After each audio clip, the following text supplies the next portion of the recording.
Chapter 1 भाषा। भाषा क्या है?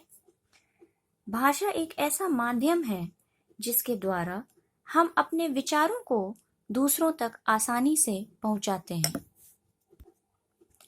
भाषा का प्रयोग आजकल हम भाषा का कई तरह से प्रयोग करते हैं। उदाहरण के लिए हम अपने विचारों को अधिकतर बोलकर या लिखकर प्रकट करते हैं। हम टेलीफोन के माध्यम से बातें करते हैं, पत्र लिखकर अपनी बातें बताते हैं। यहाँ भी हम भाषा का ही प्रयोग करते हैं। अतः इस प्रकार हम भाषा का कई प्रकार से प्रयोग करते हैं। भाषा के रूप या फॉर्म्स ऑफ लैंग्वेज। भाषा के दो रूप होते हैं, मौखिक भाषा इंग्लिश में ओरल लैंग्वेज या लिखित भाषा इंग्लिश में रिटन लैंग्वेज। जब हम बोलकर भाषा का प्रयोग करते हैं तो वह भाषा का मौखिक रूप कहलाता है। जैसे प्रधानमंत्री जी ने भाषण द्वारा अपने विचारों को जनता तक पहुंचाया। हम परिभाषा के रूप में कह सकते हैं कि यह भाषा मौखिक भाषा है। लिखित भाषा या रिटन लैंग्वेज।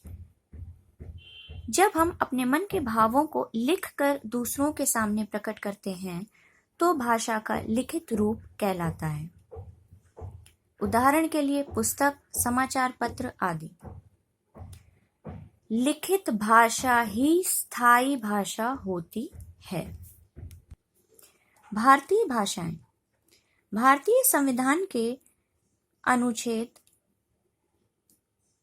343 के अनुसार 343 के अनुसार भारत की राष्ट्रीय भाषा हिंदी है।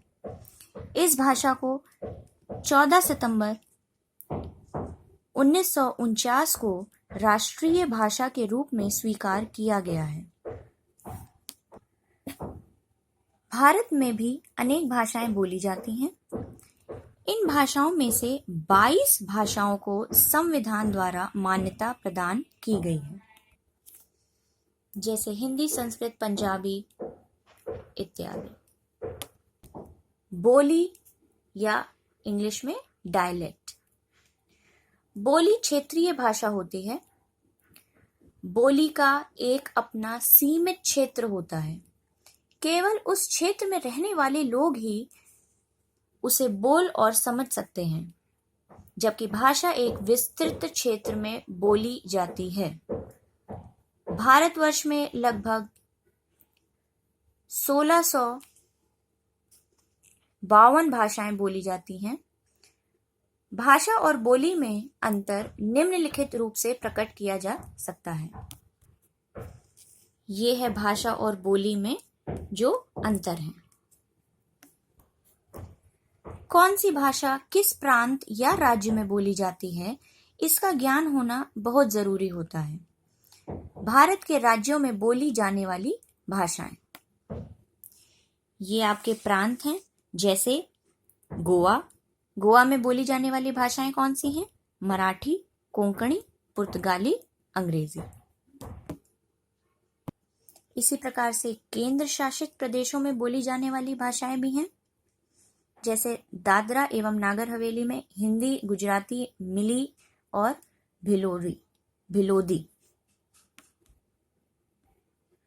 मानक भाषा या स्टैंडर्ड लैंग्वेज। भारत में अनेक भाषाएं बोली जाती हैं, हम सबको पता है। यदि भाषा में एक रूपता न लाई जाए तो भाषा न होकर खिचड़ी भाषा बन जाती है, जिसका कोई अर्थ नहीं रहता। अतः भाषा में एक रूपता रखने के लिए ही भाषा को मान्यता दी है, जिसे मानक भाषा कहा जाता है। कभी कभी भाषा के विकास में वर्णों को लिखने का ढंग बदल जाता है। जैसे एक ही वर्ण दो तरह लिखा जाता है। इसका प्रभाव शब्दों तथा भाषा को लिखने पर पड़ता है। शब्दों के अमानक तथा मानक रूप, जैसे गय लिखा हुआ है, ये मानक है, स्टैंडर्ड फॉर्म है, गा और ए। लेकिन इसको अमानक रूप में कैसे लिखा जाता है? गा या के ऊपर ए की मात्रा। इसी प्रकार से आरंभ मानक है, बड़ा आ, रा के ऊपर बिंदी और भा, लेकिन अमानक रूप कैसा है? बड़ा आ, रा, आधा मा और भा। लिपि या स्क्रिप्ट, प्रत्येक भाषा को लिखने की कोई ना कोई विधि होती है जिसे लिपि कहा जाता है। भारतवर्ष में हिंदी भाषा की लिपि देवनागरी है। इसके अतिरिक्त संस्कृत, मराठी, नेपाली आदि भाषाएं भी देवनागरी में लिखी जाती हैं। उर्दू भाषा की लिपि का नाम फारसी है। पंजाबी भाषा की लिपि का नाम गुरुमुखी है तथा अंग्रेजी भाषा की लिपि का नाम रोमन है। व्याकरण या ग्रामर, व्याकरण के बिना भाषा अधूरी होती है क्योंकि व्याकरण ही भाषा के शुद्ध रूप का ज्ञान कराता है। व्याकरण एक शास्त्र है। इसके नियमों द्वारा ही भाषा का शुद्ध रूप निर्धारित होता है।